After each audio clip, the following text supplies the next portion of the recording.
안녕하세요. 저는 40대 중반에 딸아이를 키우고 있는 아빠입니다. 진짜 고민을 하다 이렇게 사연을 적게 되었어요. 이런 사연들은 전부 여자분들께서 보낼 거라 생각했는데 찾아보니 저와 비슷한 연세의 남자분들도 보내시는 걸 보고 용기를 내게 되었죠. 사실 숨기면 숨겼지 이런 이야기가 무슨 내 자랑이 된다고 동네방네 이야기를 하겠습니까?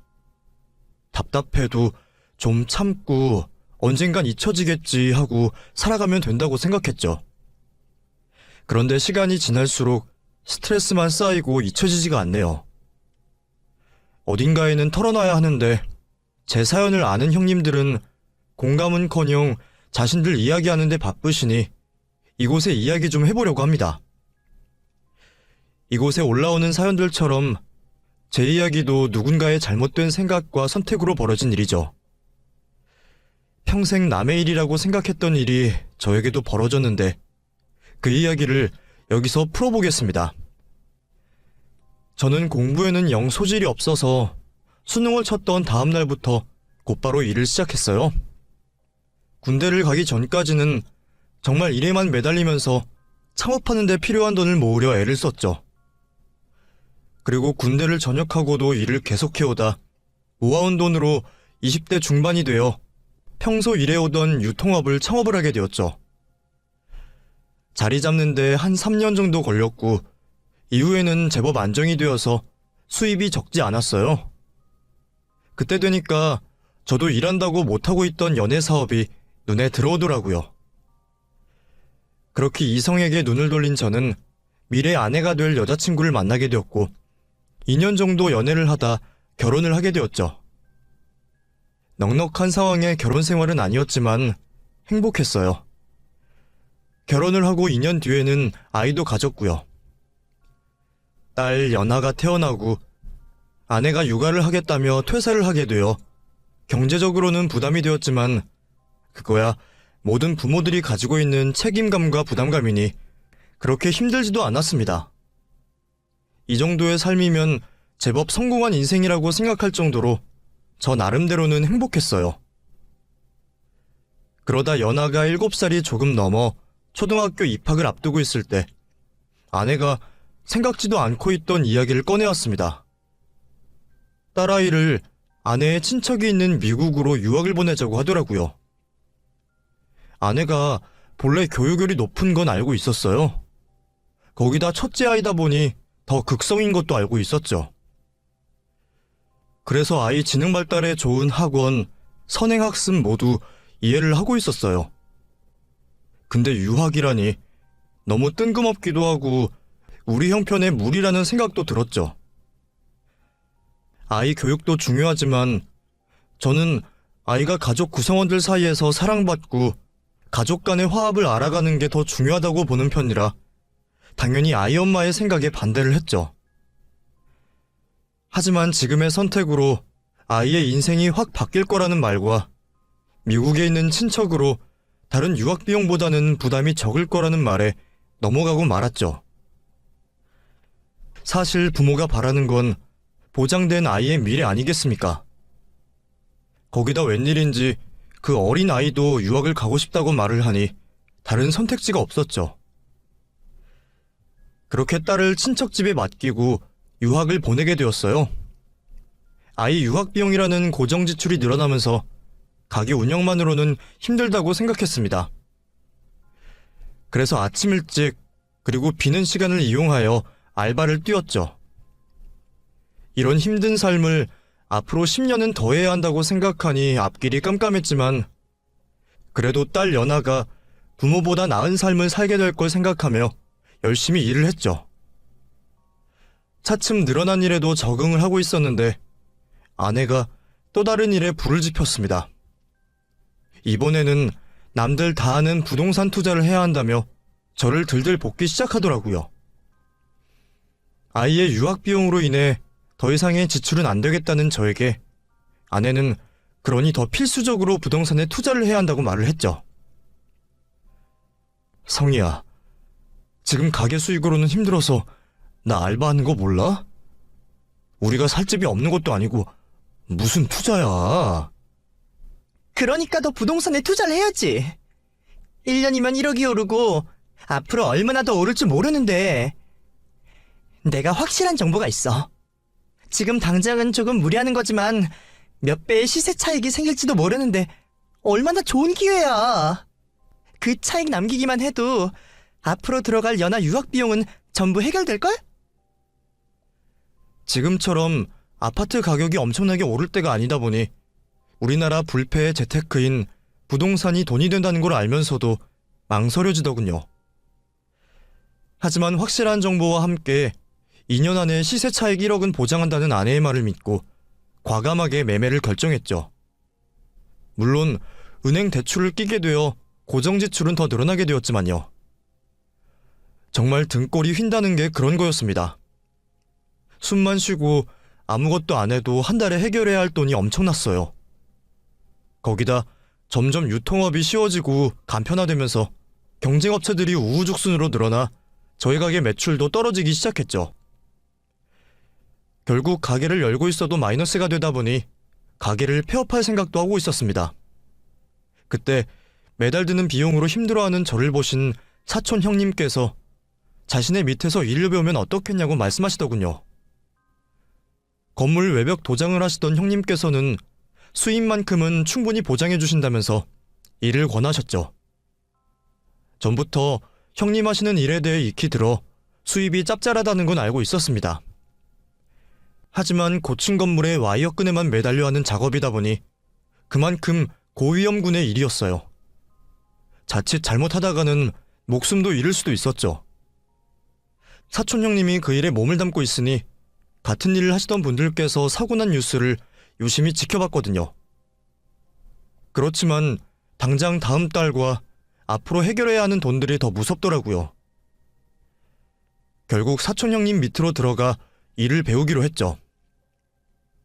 처음 작업을 하러 간 날은 낮은 빌라 도색이라 큰 문제가 없었는데 다음번 작업이 고층 아파트였어요.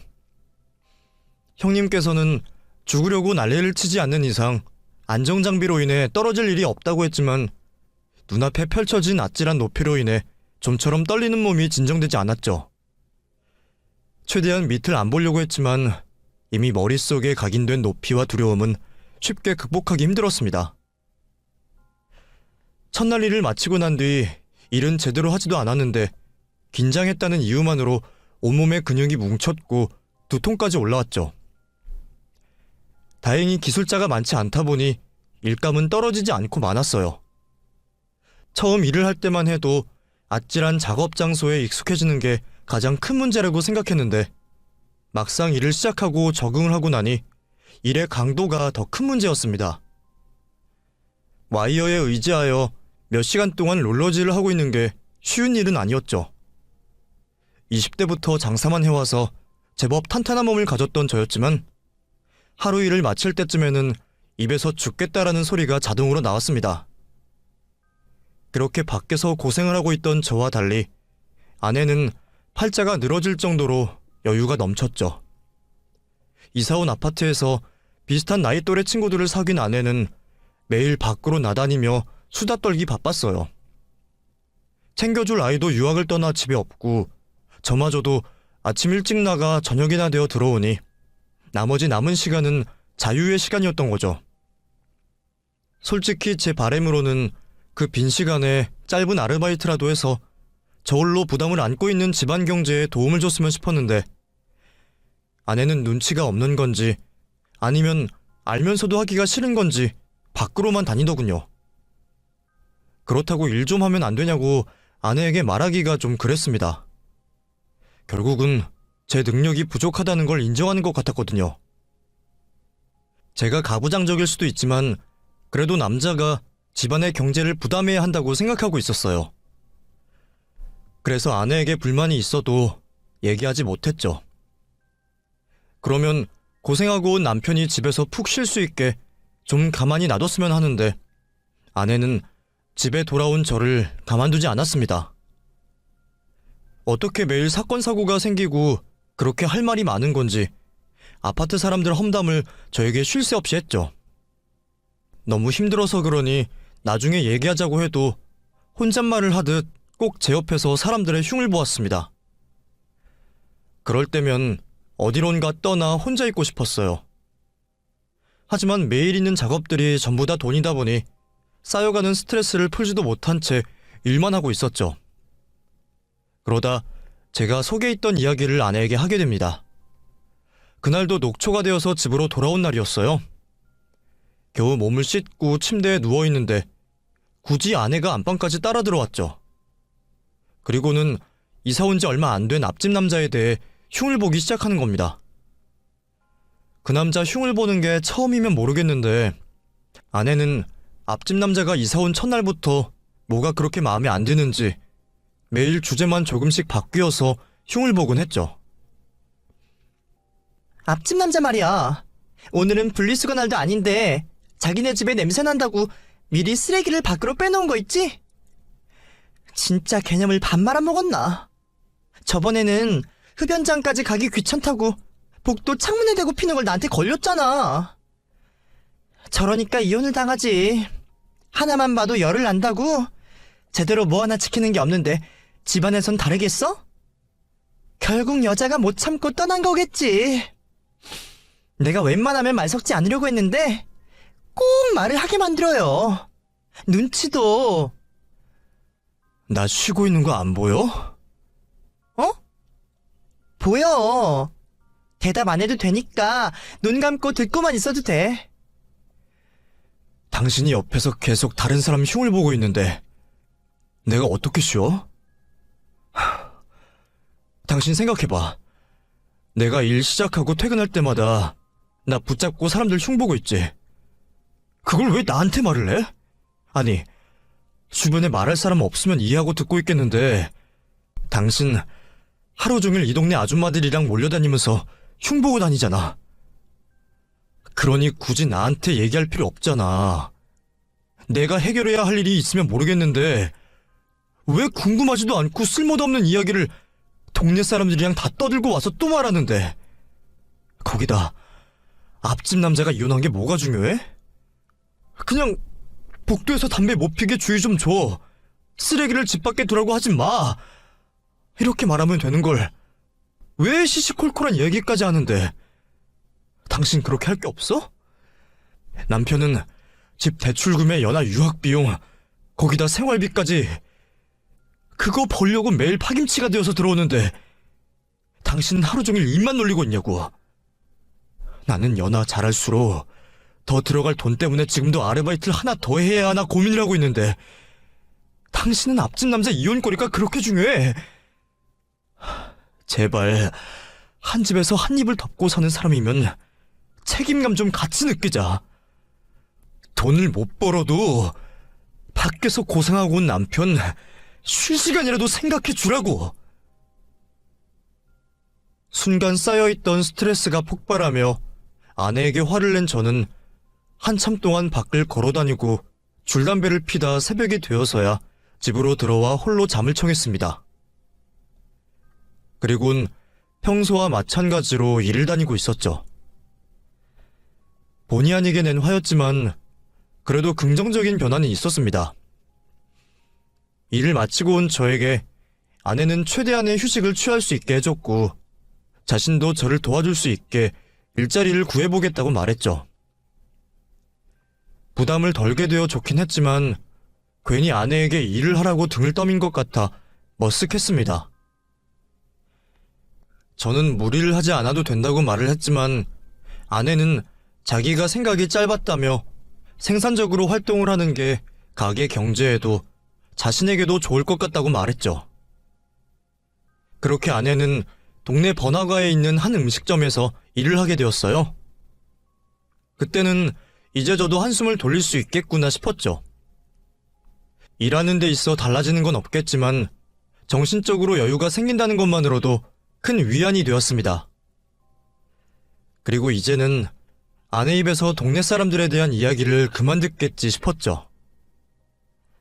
하지만 다른 사람 이야기를 하는 걸 좋아하는 아내의 입은 일을 시작하고 나서도 휴지를 않았어요.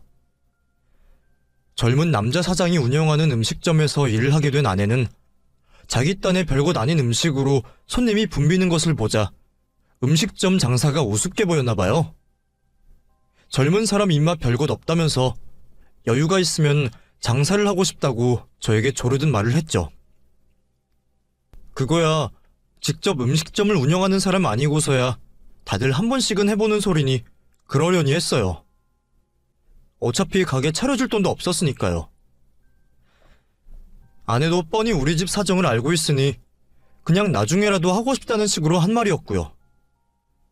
그 정도 얘기야 아무렇지 않았습니다. 그런데 가게를 차리고 싶다는 말 말고 꼭 하는 얘기가 하나 더 있었어요. 바로 음식점 사장에 대한 이야기였죠. 은연중에 저와 비교를 하며 제 약을 올리는 듯 했고 사장이 가진 재력을 부러워하기도 했죠. 근데 뭐래도 될 사람은 세상이 도와주나 봐. 우리 가게 사장 있지? 원래 노점에서부터 시작한 거 알아? 당신도 얼굴 봐서 알겠지만 워낙 서글서글하게 잘생겨서 고정적으로 찾는 여자 손님들이 많았는데 그 중에 한 명이 장사 한번 크게 해보지 않겠냐며 지원을 해줬다고 하더라? 세상에, 나는 그렇게 가게 차렸다고 하는 건 또 처음 들어봤어. 거기다가 가게 열자마자 연예인이 우연히 들려서 바로 입소문 났잖아. 아니, 고생 한 번 없이 저렇게 성공해도 되냐고. 맛도 맛있긴 한데 그 정도 요리하는 게 뭐가 힘들다고.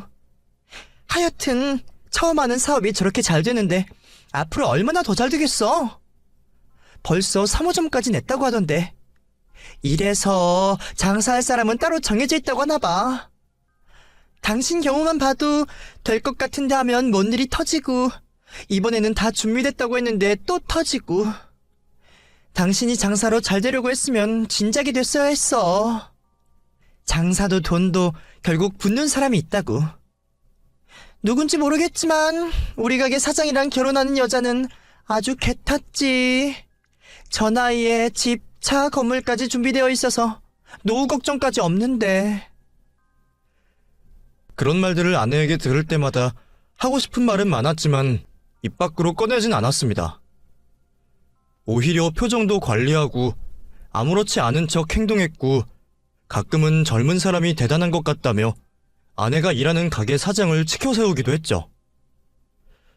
제가 말하고 싶은 대로 말을 했다가는 자격지심이 있는 사람처럼 보일까 싶어서 다른 반응을 보이진 않았습니다.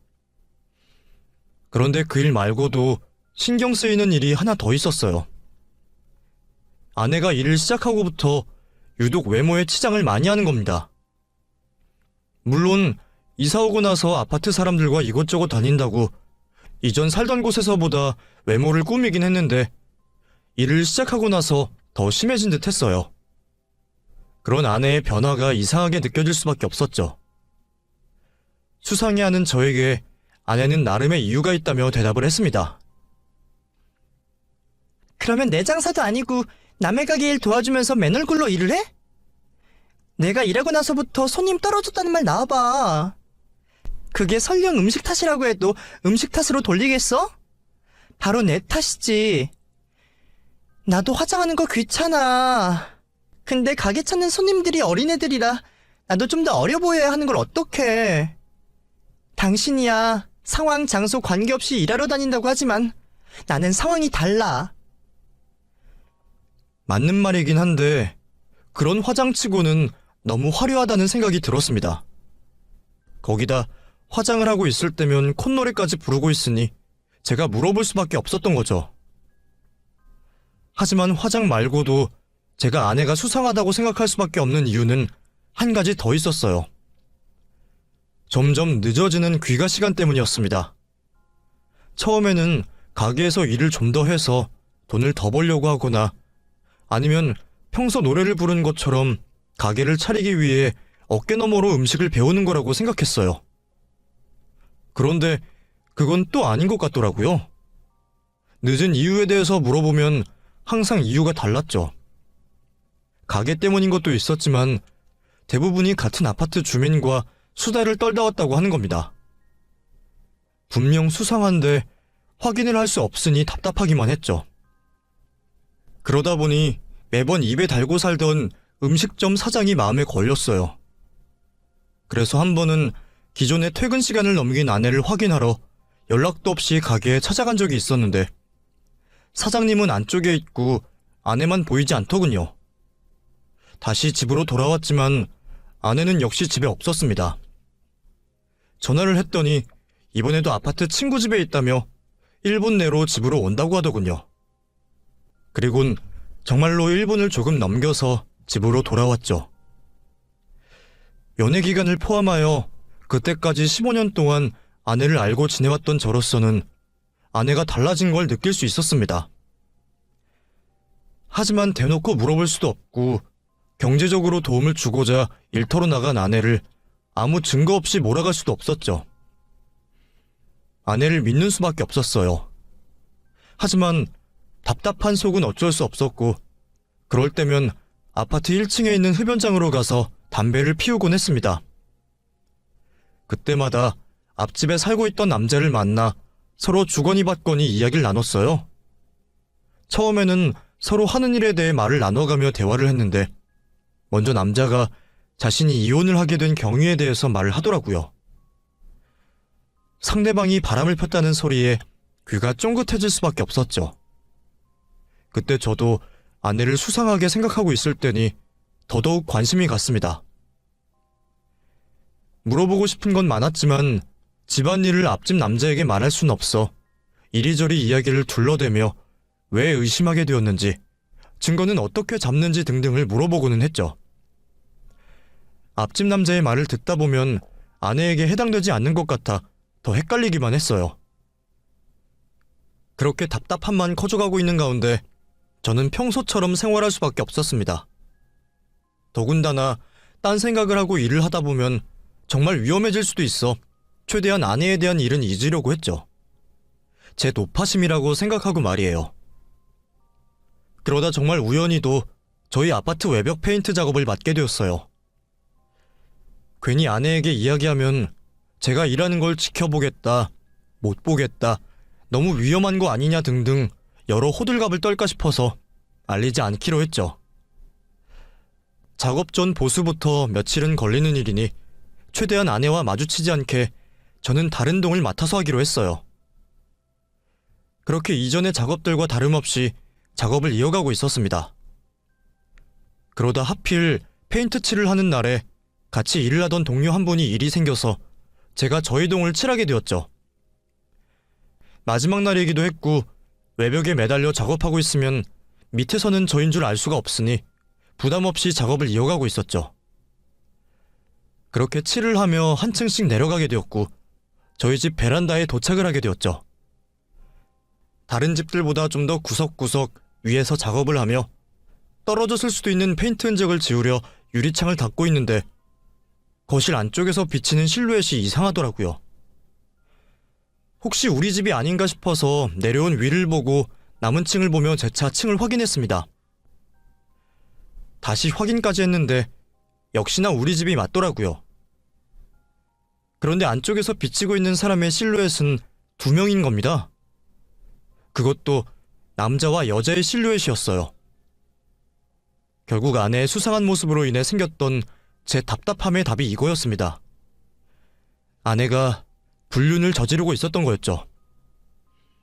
나는 자기 원하는 대로 해주겠다고 생각에도 없는 욕심을 부려 딸과 생이별을 하고 대출과 유학 비용을 해결하려 이 높은 곳에 매달려 매일같이 일을 하는데 자기는 젊은 사장놈과 일터에서 눈이 맞아 불륜을 저지르고 있었고 밖에서 한 것도 모자라 내 집에까지 남자를 불러들이다니 진짜 뛰어내리고 싶을 만큼 화가 솟구쳐 올랐습니다. 두 사람은 밖에서 제가 보고 있는 걸 모르는지 진한 스킨십을 하며 안방으로 가고 있었죠. 저는 얼른 휴대폰을 꺼내곤 그 장면들을 계속해서 포착해 나갔습니다. 그러다 마지막까지 간 모습의 두 사람을 보게 되곤 도저히 참을 수가 없었죠. 최대한 이상을 찾으려고 했는데 안 되겠더라고요. 당장 저 두년놈을 때려잡고 싶었습니다. 눈이 돌아버렸던 저는 제가 있는 곳이 9층 높이라는 것도 잊어버리고 안쪽으로 뛰어들어가려고 했어요. 바로 실행에 옮겼습니다. 줄에 매달린 채 가지고 있던 페인트통으로 유리창을 깨버린 뒤에 곧장 집 안으로 뛰어들어갔죠.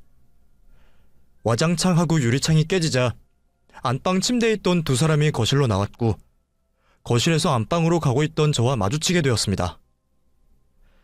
급히 나오는 바람에 속옷도 제대로 못 챙겨 입은 채로 있는 두 사람은 저를 보자마자 뒤로 쓰러질 것처럼 놀라고 있었습니다. 그런데 아내 옆에 있던 남자가 제가 생각하던 남자가 아니더군요. 전 당연히 아내가 일하는 음식점 사장일 거라고 생각했어요. 맨날 그 사람 노래를 불렀으니까요. 근데 아니었습니다. 익숙하긴 한데 처음 보는 듯한 얼굴이었죠. 그거야 나중에 확인하면 될 일이니 우선 두 짐승 같은 연놈들을 인간으로 만드는 게 먼저였습니다. 저는 일할 때 쓰는 롤러를 가지고 성큼성큼 다가갔죠. 그때 너무나도 익숙한 목소리가 들렸고 그제서야 제 앞에 있는 그 잡놈이 누구인지 알게 되었죠. 이렇게 밝은 곳에서 제대로 본 적이 없어 제가 몰라봤던 거였습니다. 엘리베이터에서는 옆모습만, 흡연장에서는 작은 불빛에 비친 얼굴만 봐서 몰랐던 거예요. 그 남잔 바로 저희 집 앞집 남자였습니다. 음식점 사장이라고 단정을 짓고 있어서 그랬는지 몰라도 눈앞에 있는 앞집 남자를 보니 너무 당황스러워 제가 더듬거리기 시작했습니다. 단 한 번도 생각을 해본 적 없던 사람이었어요. 저희 집 앞집에 살고 있고 저와 가끔 흡연장에서 대화를 나눴던 걸 빼면 저와 아내 주변을 돌던 사람도 아니었죠. 거기다 제가 화를 내어 멈추긴 했지만 그전까지만 해도 아내가 그렇게 흉을 보면서 못 잡아먹어 안달이 났던 남자였습니다. 행동 하나하나에 개념이 없다며 저런 남자이니까 여자가 이혼 이야기를 꺼냈을 거라고 잘 알지도 못하는 말을 하며 악담을 쏟아냈던 사람이었어요. 그런 남자가 놀란 아내를 껴안은 채 우리 집에 들어와 있었죠. 저도 너무 놀라 한 손에는 롤러를, 한 손에는 휴대폰을 촬영한 채로 멈춰 있었는데 두 사람이 제 휴대폰을 확인하고는 바로 무릎을 꿇었어요. 그리곤 잘못을 했다며 손을 빌기 시작했죠. 여보, 내가 잘못했어. 다른 변명은 하지 않을게. 내가 당신 두고 미친 짓을 하고 있었어. 당신이 이혼을 원하면 군말 없이 이혼하겠고 이런 나라도 용서해주고 데리고 살겠다면 평생 당신만 바라보고 살게. 정말이야. 나 못 믿겠으면 당신 일하는 거 쫓아다니면서 일 거들면 되잖아. 그러니까 제발 그 영상만 지워줘. 어? 사장님, 저도 마찬가지입니다. 이렇게 현장까지 발각되었는데 뻔뻔하게 변명만 하진 않겠습니다.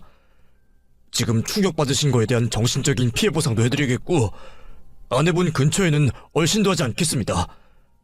그러니 제발 그 휴대폰은 내려놓으시고 이야기를 하시죠. 말은 제가 원하는 대로 해주겠다고 하는데 그러면서 유일한 불륜의 증거일 수도 있는 휴대폰 동영상은 지워달라고 하더군요. 두 사람이 행동하는 걸 보니 이 영상마저 없으면 제가 찾을 수 있는 증거는 없을 수도 있겠다라는 느낌이 들었습니다. 절대 그럴 수 없었죠. 그리고 두 사람의 부탁이 아니라도 이혼과 피해보상 등등은 다 받아낼 생각이었어요. 우선 두 사람이 어떻게, 왜 만나게 되었는지 알고 싶었습니다. 저를 얼마나 기만하고 있었고 속여온 나날들이 얼마나 지났는지 알고 싶었어요. 저는 촬영하던 휴대폰을 정지하고 입고 있던 주머니에 넣는 척을 했죠. 하지만 동영상은 계속 촬영되고 있었습니다. 입고 있던 작업용 조끼 메쉬 주머니에 넣고 촬영 중에 있었거든요.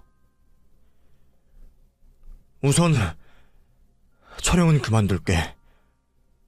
동영상 지우는 건 당신들이 하는 거 봐서 결정하고.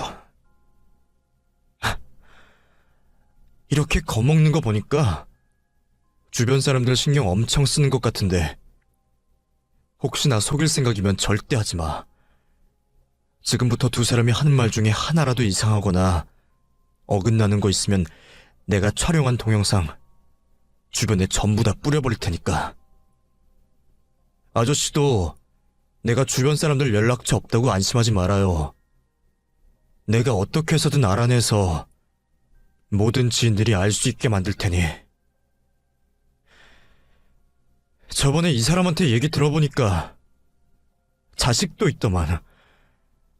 내가 어린애라고 못 보여주겠지라는 생각은 하지도 말아요. 주변 사람들에게 전부 뿌린다는 제 말에 겁을 먹은 건지 두 사람은 어두운 표정을 하곤 서로에게 이야기할 것을 떠밀었습니다. 지금 내가 장난하는 걸로 보여? 내가 한 명씩 지목할 테니까 그 사람이 이전 사람 말을 이어받아서 얘기해. 만약 틀린 말이 있으면 상대가 수정한 다음에 이어가고. 먼저 당신 입으로 이야기해봐. 솔직히 두 사람의 불륜 스토리를 듣고 싶겠습니까? 마음 같아서는 두 사람 입을 비틀어버리고 몽둥이 찜질을 해주고 싶은데 매달 들어가는 돈이 더 걱정되더군요. 어차피 저 따위 여자와는 더 이상 결혼 생활을 하고 싶지 않았기에 최대한 제가 이혼에 유리할 수 있는 위치에 서려고 했습니다. 그래서 정말 이를 악물고 두 사람 입에서 나오는 불륜의 과정을 듣게 되었죠. 마음을 단단히 먹고 있었는데 두 사람 입에서 나오는 이야기는 그런 제 준비된 마음마저 무너지게 만들 만큼 충격적인 내용이었습니다. 우선 만나기 시작한 시점부터 제 예상과 달랐어요. 당연히 저희보다 늦게 이사 온 앞집 남자가 이사를 온 후 아내와 눈이 맞았다고 생각했는데 이미 한참 전부터 저를 속인 채 만남을 가지고 있었던 겁니다. 이곳으로 이사 오기 2년 전부터 만났다고 했습니다. 남자가 막 이혼을 했을 때 자신이 운영하던 카페에 친구들과 함께 들른 아내를 보고 관심을 가지게 되었고 나가는 아내를 친구들 몰래 붙잡아 연락처를 물어봤다고 합니다. 그런 물음에 아내는 또 순순히 연락처를 알려줬다고 하고요. 자기 말로는 그 상황이 재미있어서 연락처만 알려주고 무시를 하려 했다고 하던데 뻔한 거짓말이겠죠. 어느 유부녀가 재미로 관심을 보이는 남자에게 연락처를 주겠어요? 제가 봤을 때는 그전까지 불륜을 저지를 만한 일이 없었던 거지 상황만 충족했더라면 그 전에도 불륜을 저지를 사람이었어요. 어쨌거나 그날의 만남이 두 사람의 첫 만남이라고 했습니다. 이후 휴대폰 연락으로 급격히 친해진 두 사람은 저와 아이 몰래 데이트를 몇 차례 즐겼고 유부녀로서 건너면 안 되는 선까지 건너게 된 거죠. 하지만 딸아이와 저 때문에 서로를 원하는 만큼 만날 수가 없었고 이를 해결할 방법을 찾아봤다고 해요. 그러다 아내 머릿속에서 생각이 난 게 딸 연하를 외국으로 유학 보내는 거였어요. 표면적으로는 아이를 위한 일이라고 보이겠지만 그 밑에 깔린 저희는 불륜남과 자유롭게 만날 시간을 확보하기 위함이었죠. 아내의 욕심으로 치부해서 당연히 제가 거절할 것임을 예상했던 아내는 조금이라도 그 가능성을 높이기 위해 아이의 마음을 사기로 했고 그날부터 일부러 아이에게 해외 드라마나 미국 관련된 여러 영상을 몇 달씩 보여주었다고 합니다. 그래서 연하도 저에게 유학을 가고 싶다는 말을 한 거였어요. 그렇게 아이가 없어지자 제가 없는 시간 동안 자유롭게 불륜남과 시간을 보낼 수 있었죠. 그런데 그것마저도 두 사람에겐 충분하지 못했나 봐요. 카페를 하는 남자가 가게 일을 소홀히 할 수가 없다 보니 아내만 시간이 많이 남았던 거죠. 물론 이전에 비하면 제가 없는 낮 동안은 누구의 감시도 눈치도 볼 필요 없이 자유로웠지만 생각처럼 두 사람이 많은 시간을 같이 보낼 수는 없었죠. 아내가 남자가 하는 카페로 가서 하루 종일 붙어 있을 수도 있었지만 혹시 지인들이 볼까 싶어서 그렇게 하지도 못했고요. 그렇게 또 하나의 묘안을 낸 것이 이번에 이사였습니다. 서로 사는 집이 코앞이라면 잠깐씩이라도 자기들 원하는 시간에 만날 수 있을 거고 굳이 휴대폰으로 연락을 할 필요도 없었으니 저에게 걸릴 일은 더더욱 없었죠. 거기다 부동산이야 우리나라에서 수십 년 동안 재테크의 상징이니까 명분도 그럴듯했죠.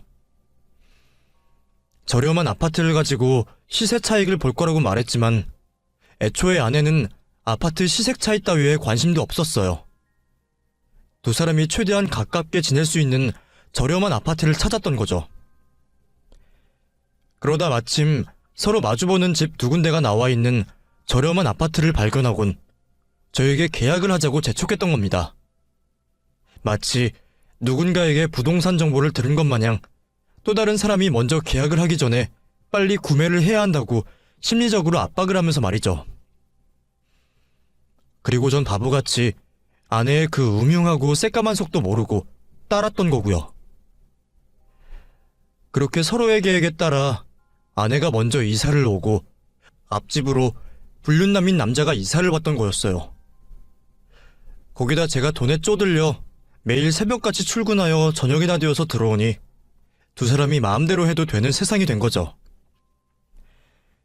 남자는 카페에 알바를 새로 두면서까지 자신의 집과 저희 집을 오가며 아내와 데이트를 즐겼습니다. 그러다 제가 아내에게 아쉬움을 토해내고 책임감을 가져달라고 하면서 안 그래도 제 세상인 것 마냥 행동하던 두 사람에게 날개를 달게 해준 거예요. 아내는 밖에서 고생하는 저를 위해 그 책임감을 나눠 가지겠다며 일을 한다고 했지만 결국 제 눈치 보지 않고 앞집 남자와 사용할 데이트 비용을 벌고 있던 것이었고 저에게 근무 시간을 속여 저녁에는 앞집에서 남자와 함께 오붓한 시간을 보내고 있었던 겁니다. 원수를 코앞에 두고도 제가 몰라보고 있었던 거죠. 제가 하는 일이 기상 조건이나 상황에 따라 변할 수 있었지만 아내와 남자에겐 상관이 없었어요.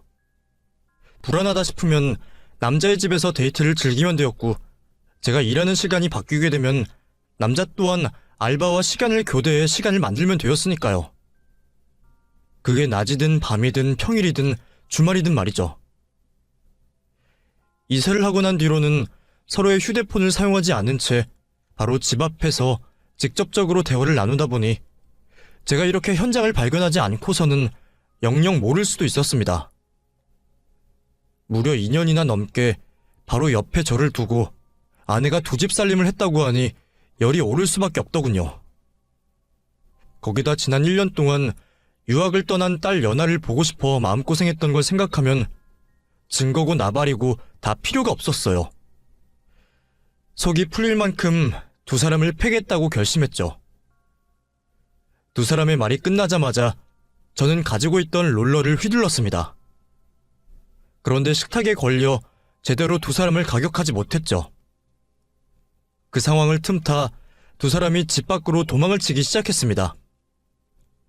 바로 뒤따라가는 저로 인해 바로 코앞에 있는 남자의 집으로 들어갈 시간이 없자 두 사람은 계단으로 도망치기 시작했죠. 아파트 지상 주차장까지 도망을 치던 두 사람은 얼마 가지 못해 바닥에 넘어지고 말았어요. 반나체인 속옷바람으로 때리지만 말아달라며 두 손을 모아 빌고 있는 모습을 보니 진짜 볼만하더군요.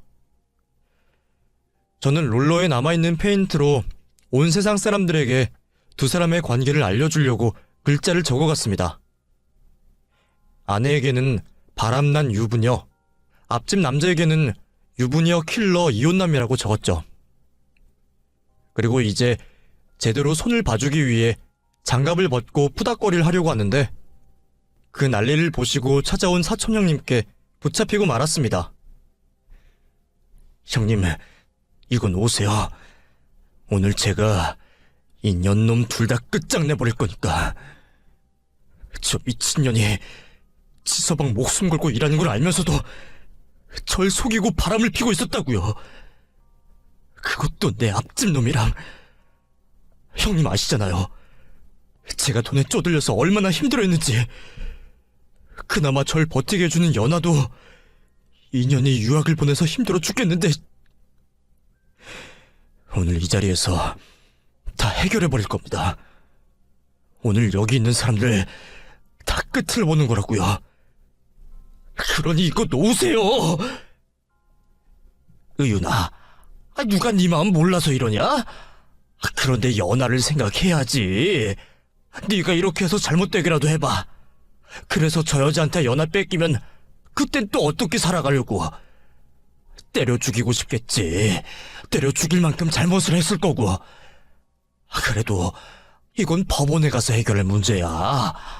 네 딸 연아, 네가 키우고 시집 가는 모습까지 봐야지. 정말 연아만 아니었다면 그 자리에서 두 사람 인생 끝내버리고 저도 제 인생을 포기했을 겁니다. 사람을 찢어 죽이고 싶다는 말, 그 당시 심정으로는 이해가 갔어요. 앞에 있는 두 사람 찢어 죽이고 갈아 마셔도 울분이 터지는 제 속이 시원하지 않을 것 같았죠. 하지만 형님 말씀처럼 연아 때문에 그 모든 감정을 내려놓고 참기로 했어요. 우선은 딸 연아를 제가 데려와 키워야 했으니까 말이죠. 눈앞에 두 사람이 또 보이면 괜히 딴 생각만 날 것 같아 형님께서 이끄시는 대로 그 자리를 피했습니다. 이후 장인 장모님께 찾아가 단도직입적으로 다른 말하지 않고 아내와 불륜남이 찍힌 영상을 보여드렸죠. 두 분께서는 딸이 저지른 잘못에 자신들이 잘못을 한 것 마냥 제게 죽을 죄를 지었다며 비셨습니다. 아버님께서는 끊으셨던 담배를 다시 찾으시곤 저와 상의를 하는 내내 피셨고, 어머님께서는 제 얼굴조차 못 쳐다보셨죠. 다른 것 다 상관없이 연아만 있으면 된다는 제 요구에 장인 장모님께서는 죄인을 둔 부모로서 그것 가지고는 안 된다며 아내에게 제가 이룬 모든 것을 포기하고 빈손으로 헤어지게 하겠다고 말씀하셨죠. 거기까지 바라지도 않았지만 그렇게까지 말씀하시는데 제가 거절할 이유도 없었어요. 결국 조용히 이혼하기로 하고 아내는 빈손으로 떠나게 되었죠. 불륜남도 그 사건이 있고 난 뒤로 최대한 빨리 아파트를 정리하고 떠났고, 인터넷에 남자가 운영하던 카페가 소문이 나면서 폐업을 하게 되었다고 들었어요. 어차피 저야 이미 다 끝난 일이라고 생각했기에 상관은 없었지만 상대의 안 좋은 소식이 그리 나쁘진 않더군요. 이후 저는 연아를 한국으로 데려와 홀로 키우게 되었습니다. 저 혼자 노력하면 아이 유학 생활을 이어가는 게 불가능하지 않았지만 부모의 이혼을 알고 혼란스러울 아이가 홀로 외국에서 생활하면 안 될 것 같다는 생각이 들었어요. 아내와 있었던 사실들도 아이에게 다 잘하고 난 뒤에나 이야기를 하려고 했는데 숨길수록 일만 꼬이고 계속 거짓말이 꼬리를 이어가니 안 되겠다 싶었습니다. 가릴 것은 가리되 최대한 솔직하게 아이에게 털어놨죠. 다행히 아이는 제 심정을 이해해 주었고 그런 선택을 할 수밖에 없었던 저에게 위로를 해주었습니다. 그렇게 지금까지 아이와 함께 행복하게 잘 살고 있어요. 몇 년이 지났지만 지금도 일을 마치고 돌아올 때면 녹초가 되어서 돌아옵니다. 그렇지만 지금은 이제 제법 꼬마 공주 티를 벗은 아이가 웃는 얼굴로 맞이해주고 자기가 요리를 해봤다며 저녁상도 차려주네요. 항상 아이에게는 미안하고 고맙기만 합니다. 그래서 최대한 하고 싶은 모든 걸 지원해주려고 하고 있어요. 딸이 잘 따라와주고 착하니 아마 저만 잘하면 되겠죠. 아, 그리고 최근에 술자리를 하다 듣게 된 아내 이야기가 있었습니다. 저와 이혼을 하고 얼마 동안은 불륜남과 계속 만남을 이어갔나 봐요. 그래서 자기 부모님과도 의절을 했었다고 들었고요. 그러다 결국에 불륜남에게 차였다고 합니다. 남자는 아내를 책임질 만큼 사랑하지 않았나 봐요. 아마 한낱 불장난밖에 안 되었겠죠. 그렇게 혼자가 된 후로 종종 주위 사람들에게 제 근황을 묻고 있다고 하더군요. 제가 바보도 아니고 그런 여자 만나주기나 하겠습니까? 혹시 우리 딸에게 얼씬걸까 싶어 그것만 좀 걱정이네요. 이렇게 제 이야기는 마무리가 될 것 같습니다. 앞으로 더 전할 이야기가 있으면 댓글을 달아서라도 전해드리도록 할게요. 그럼 다들 부디 저와 다르게 행복한 가정 꾸려나가시길 바라겠고, 읽어주셔서 감사합니다.